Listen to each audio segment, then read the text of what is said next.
kako prodreti na tuje trge. Startup podjetje 2013 je podjetje Kufer, prikazovalniki prihodov avtobusov. Jedi slovenskih kmetij na ogled in pokušino na Ptuju.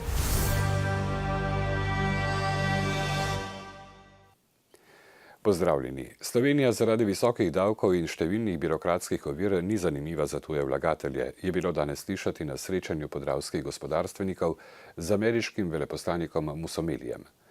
Naše najtesnejše gospodarske partnerice tako ostajajo Nemčija, Italija in Avstrija, medtem ko na druge zahodne trge domači podjetniki čedalje teže prodirajo. MZK Elektro je eno redkih slovenskih podjetij, ki jim je uspel preboj tudi na trge Združenih držav Amerike.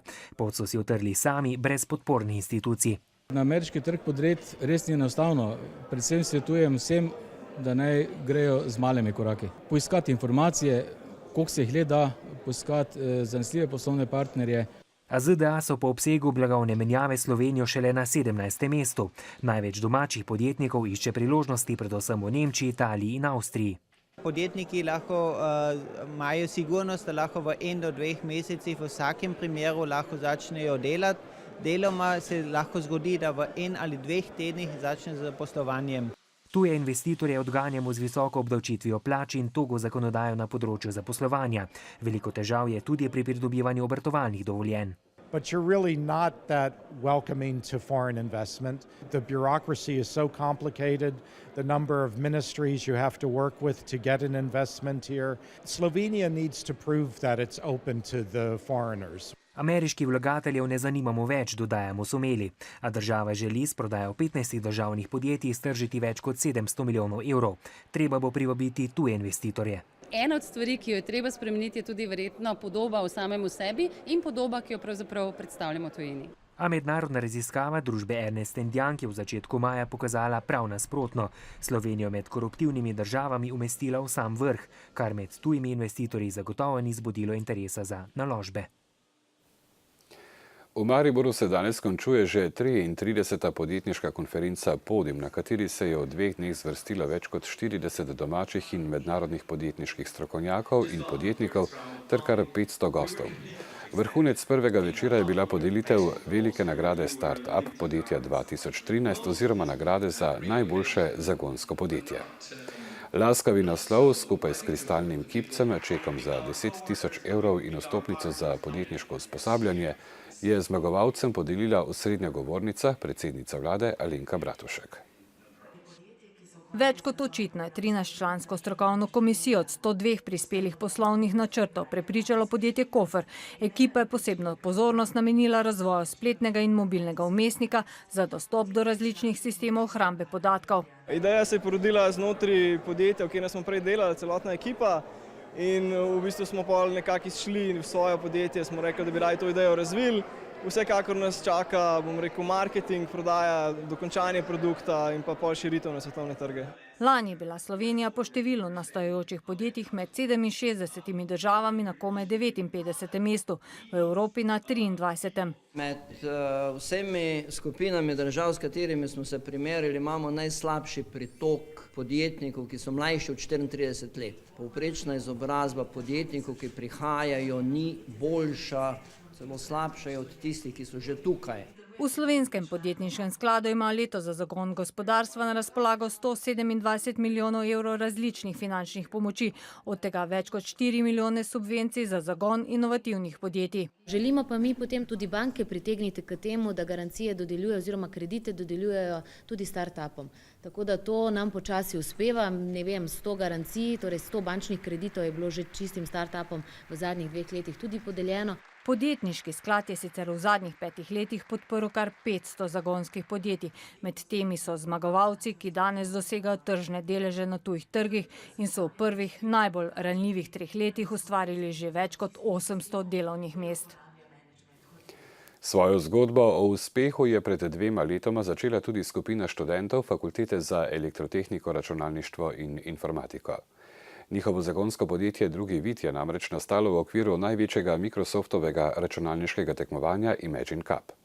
Tam so predstavili rešitve za pametne telefone, ki s prilagojenimi aplikacijami slepim in slabovidnim olajšajo vsakodnevna opravila. Mladi podjetniki se bodo svojo ponudbo najprej skušali uveljaviti na ameriškem in angleškem trgu, ker imajo tudi sedež podjetja. Iz razvojnega koncepta je skupina fantov začela razvijati poslovno zamisel, ki bo predvsem pomagala slepim, hkrati pa bo tudi dobičkonosna.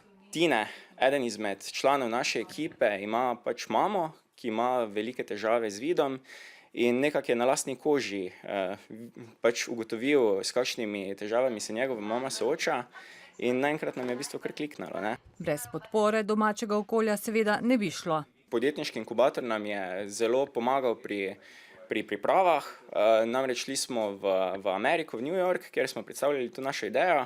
Predvsem jih je najbolj zanimalo to, na kakšen način bomo mi to pripeljali do te točke, da bomo to lahko seveda prodali. Kmalu zatem so od slovenskega investitorja dobili tudi prvo naložbo, s katero so lahko pospešili razvoj proizvoda. Kasneje smo bili tudi sprejeti v podjetniški inkubator Wire. To je v lasti Telefonika in Telefonika je četrti največji telefonski operater na svetu in ima več kot 300 milijonov uporabnikov in to je v bistvu naša lepa odskočna deska za naprej. Zdaj gledajo le še na tablo v pisarni, kjer je zapisan datum 5.6.2013, ko bodo tudi začeli prodajo svojega proizvoda. In čez eno leto se že vidijo v zelo uspešnem podjetju, ki ne bo razvijalo le rešitev za slepe, temveč se bo osredinilo tudi na trg starejših in slabovidnih. Zanimanje potnikov za javni prevoz pa bodo v Mariboru skušali povečati s prikazovalniki prihodov avtobusov mestnega prometa na pomembnejših postajališčih in osrednji avtobusni postaji. Do leta 2015, ko naj bi država uvedla enotno vozovnico za ves slovenski železniški, medmestni in mestni potniški promet, pa naj bi dobili tudi popolnoma nove mestne avtobuse. Prikazovalniki prihodov avtobusov mestnega prometa so v svetu že stalnica. Mariborski sistem, ki ga je razvila Fakulteta za gradbeništvo, pa se od ostalih razlikuje le po nizki ceni. Namen sistema je predvsem omogočiti lažjo orientacijo potnikom. Avtobusi vozijo na 15-30 minut in še več in je seveda taka informacija zelo dobrodošla za marsikoga, ki lahko na podlagi tega svoje izbere drugo pot, torej drugo linijo ali pa morda neko pot opravi peš. Do začetka novega šolskega leta naj bi s prikazovalniki opremili 11 avtobusnih postajališč in centralno avtobusno postajo, z oddajniki pa skoraj vse avtobuse. Razširitev je planirana na tiste postajališča, ki so bolj frekventna tako po številu voženj, po številu uporabnikov. Mesto ima za prikazovalnike in osvežitev avtobusne flote letos predvidenih 200 000 evrov. S propadom projekta nadgradnje semaforskega sistema, ki so ga odnesli zloglasni radarji, pa še ne bo prišlo do nujne ureditve cestno-prometnega sistema, ki bi moral dati prednost javnemu prevozu. Projektantom naložiti, da dajo večjo prednost v svojih rešitvah križišč, predvsem vozilom javnega potniškega prometa. Še večje zanimanje za uporabo javnega prevoza pa si želi z enotno vozovnico za ves slovenski železniški, medmestni in mestni potniški promet spodbuditi tudi država. Enoten sistem naj bi po predvidevanjih vpeljali leta 2015. Iz gramozne jame v Lovrencu na Dravskem polju je lastnik vendarle začel odstranjevati odpadne gume. Najprej naj bi jih sortirali, nato pa tiste še uporabne izvozili v Afriko. Sanacija gramozne jame, kjer je za več 10 000 ton poškodovanih in zmletih gum, bo trajala več mesecev. Lotili pa so se šele potem, ko je Evropska komisija Slovenijo večkrat pozvala naj upošteva evropsko zakonodajo o odpadkih in gume odstrani, saj je pod odlagališčem, na katerem je kar dvakrat izbruhnil požar, eden največjih bazinov podtalnice v državi. Naš plan je, da se to izprazni, vendar, kot smo že omenili, tu noter v to jamo smo mi vozili gume 7 let, tako da v tednu, dveh ali pa mesecu ali dveh je to preuranjeno, govori, da bo to spraznjeno do poletja, do jeseni. Zato bo potreben čas, vendar mi željo, interes imamo, da to spraznemo, da ugodimo vsem inšpekcijskim in vsem državnim zahtevam. Dokdaj pa danes ne morem povedati. V nadaljevanju dnevnika poglejmo še drugo pomembno dogajanje v Sloveniji. Vlada je na današnji seji potrdila dogovor o varčevalnih ukrepih v javnem sektorju, ki so ga v torek parafirali vladni in sindikalni pogajalci. S predlaganimi spremembami zakona o izvrševanju proračunov za letos in prihodnje leto se je med drugim odločila še za višji RTV prispevek in že napovedan dvig DDV-ja. Policisti so prijeli svoje sodelavca, ki osumijo, da sta od leta 2010 na območju Štajerske preprodajala mamila, goljufala in zlorabljala uradni položaj. Osumljena policista naj bi bila izsiljevala in zahtevala podkupnine od preprodajalcev drog, podjetnikov, na lastno pest naj bi celo ustavljala voznike vsaj na območju Velenja, čeprav po neuradnih podatkih ni bil nobeden od njiju zaposlen na tem območju. Policisti posebnega oddelka specializiranega državnega tožilstva osumljenca še zaslišujejo, grozi jima kazen do 3 let zapora. Eden od pridržanih policistov naj bi že dal odpoved, proti drugemu pa naj bi predlagali izredno prekinitev delovnega razmerja in prepoved opravljanja dela. Zdaj pa se selimo na Ptuj, kjer vabi že 24. razstava dobrote slovenskih kmetij. Obiskovalci si bodo lahko ogledali pa tudi pokusili kar 1173 jedi, ki so jih pripravili na 750 kmetijah po Sloveniji in v zamejstvu. Predstavili bodo številne krušne, mlečne in mesne izdelke, sir, sokove, marmelade, skratka najboljše, kar premorejo slovenski kmetje. Novost pa je letos posebna skupina izdelkov, tako imenovani darilni program. Prava paša za oči so razstavljene dobrote, večinoma pripravljene po starih receptih naših babic in dedkov, ki se vsakič znova dokažejo kot večni. In kar ne gre drugače, kot da se ti ob množici odličnih tradicionalnih pridelkov in izdelkov pocedijo sline, so se obiskovalci pomudili tudi na stojnicah, kjer so lahko pokusili in kupili mnoge izmed nagrajenih domačih dobrot. Je dobro. Ja, strašno je dobro, domačo.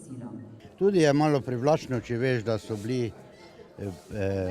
nagrajeni, pa tako te veš, da imajo res kvalitetne izdelke. Mi imamo od 35 do 40 plemenskih svin, tako da kotijo vse male, imamo vse svoje žita, vse svoje, tako da imamo od začetka do konca. Vse svoje, nič ne kupujemo, ampak vse sami predelamo in izdelamo in prodamo. Več ali manj imamo vsako leto srebrne, letos je pač tudi malo padla zlata. Dela je pa seveda veliko pri teh, ker je v bistvu vse ročno delo. To se pa dela zaradi ljubezni do narave, do zemlje, delamo ekološko, čim bolj enostavno in čim boljše.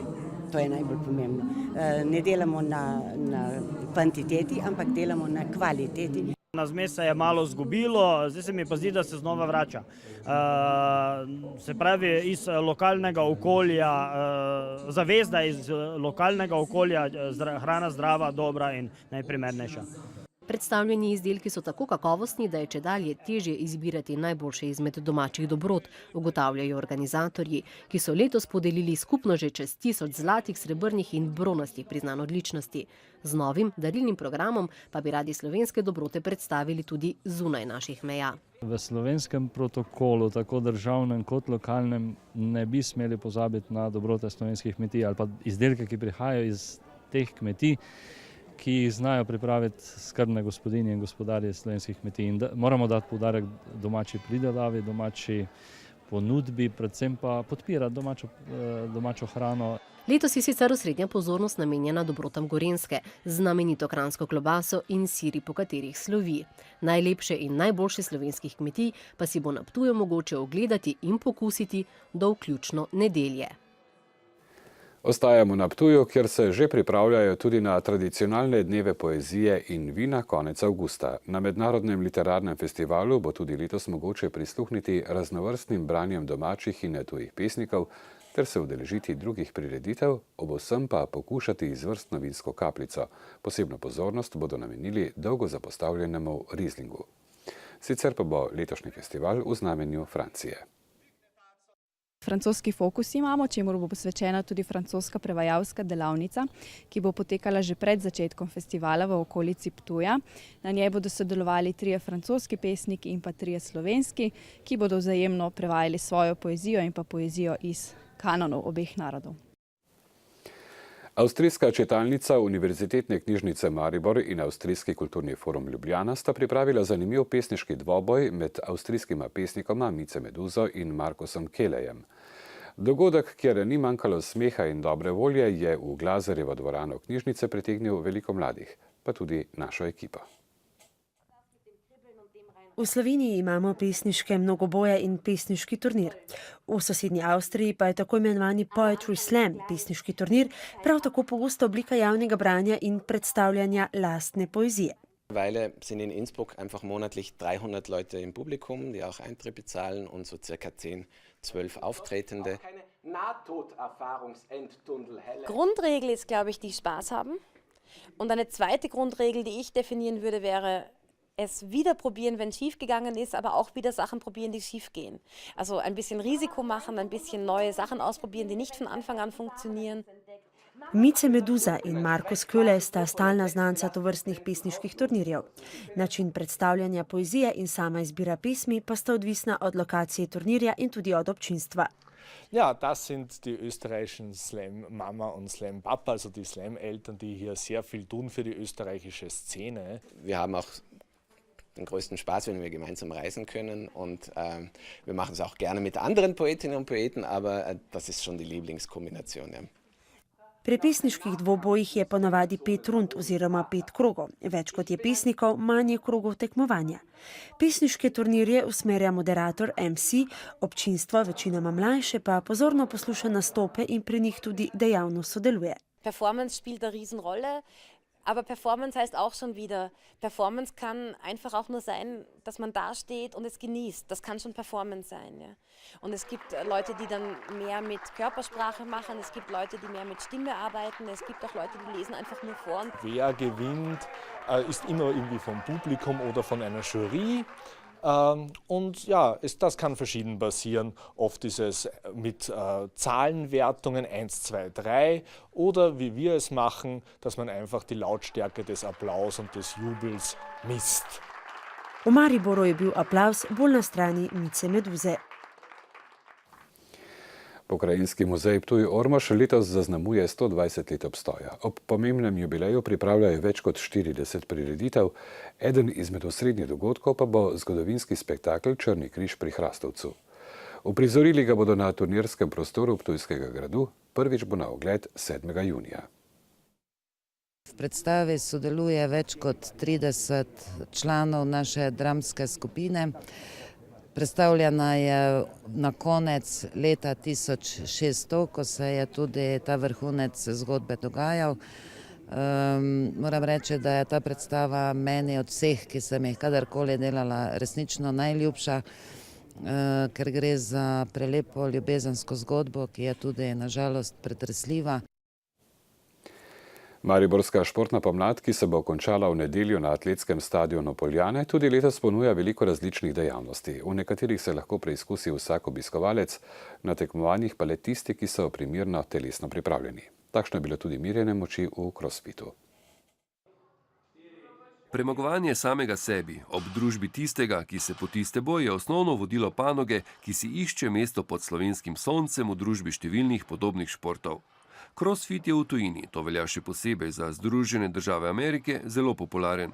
Tako se je na letošnje odprto prvenstvo, največje tovrstno tekmovanje, prijavilo 130 000 posameznikov iz celega sveta. Danes recimo so tekmovali v vnaprej najavljenih disciplinah, takih, ki mogoče niso toliko tehnično bile še zahtevne, ampak so pa zanimive v toliko, ker enostavno moč ni dovolj, kondicija ni dovolj, vzdržljivost ni dovolj, spretnost ni dovolj. Iščeš, v čem je nekdo slab, in če mu najdeš neko pomanjkljivost, tisto ga dejansko kaznuje pri točkovanju. Prvo ime zanimivega tekmovanja je bil Ahmo Kozarič iz Zagreba, ki je v preteklosti nosil dres atletske reprezentance Bosne in Hercegovine. Ambicije su biti najbolji što ja mogu biti. Pobijediti na svakom natjecanju nije cilj, nego jednostavno pokušati pobijediti svaki put sebe, da li je to trening, da li je to natjecanje. Na prvem tovrstnem prikazu crossfita v Mariboru so imeli največ uspeha tekmovalci iz Hrvaške. Mednje se je s 3. mestom prebil športnik iz Primorske. Meni je predvsem ta način tekmovanja, ta način treniranja pač všeč. Imam določene stvari proti crossfitu, ki mi pač niso tako všeč, morda je malo preveč na teži, ampak drugače je super, pač je edina disciplina, ki omogoča takšno tekmovanje, tako da meni je super. Za tiste, ki bi se radi pobliže spoznali s crossfitom, naj povem, da bodo konec tedna pred televizijskimi kamerami izpeljali evropsko regijsko tekmovanje, na katerem bodo sodelovali tudi Slovenci. Ob koncu dnevnika pa še pregled mednarodnega dogajanja. Ciklon Mahasen, ki prinaša obilen dež in veter s hitrostjo do 90 km/h, je dosegel obalo Bangladeša in Mjanmara. Iz Bangladeša poročajo o smrtni žrtvi, okoli 800 tisoč ljudi pa je noč preživelo v zasilnih zatočiščih. V Mjanmaru pa so morali evakuirati več kot 160 tisoč ljudi. Mesto Granbury v ameriški državi Teksas je prizadel tornado, v katerem je po zadnjih podatkih umrlo 6 ljudi, okoli 100 je ranjenih. Številne hiše v mestu so bile uničene. Brazilija bo prihodnje leto gostila svetovno prvenstvo v nogometu, leta 2016 pa še olimpijske igre. Za varnost udeležencev in gledalcev bodo skrbeli tudi roboti. Taki na daljinsko vodenje lahko med drugim s pomočjo kamer skrbijo za osnovni nadzor, prav tako pa jih bodo lahko uporabili za odstranjevanje eksplozivnih teles. Brazilci so že kupili 30 primerkov, za katere so odšteli približno 2,7 milijona evrov. NASA ima težave z vesoljskim teleskopom Kepler, pokvarili naj bi se 2 od 4 koles, ki usmerjajo teleskop. Za pravilno delovanje pa Kepler potrebuje vsaj 3 delujoča kolesa. Kepler od marca 2009 išče predvsem planete v drugih ozvezdjih. Doslej je po navedbah NASA potrdil že 132 planetov zunaj našega osončja in več kot 2700 potencialnih planetov. Zadnji mesec je teleskop odkril tudi 2, ki bi lahko bila primerna za življenje. Doslej so za njegovo delovanje namenili $600 milijonov.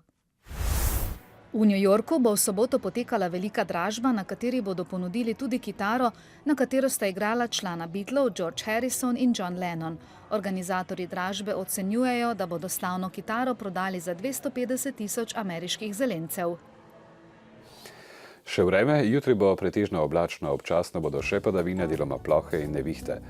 Ponekod bo pihal južni veter, ob morju zjutraj in dopoldne jugo. Najnižje jutranje temperature bodo od 10 do 15, najvišje dnevne od 14 do 20, v vzhodni Sloveniji do 23 stopinj Celzija.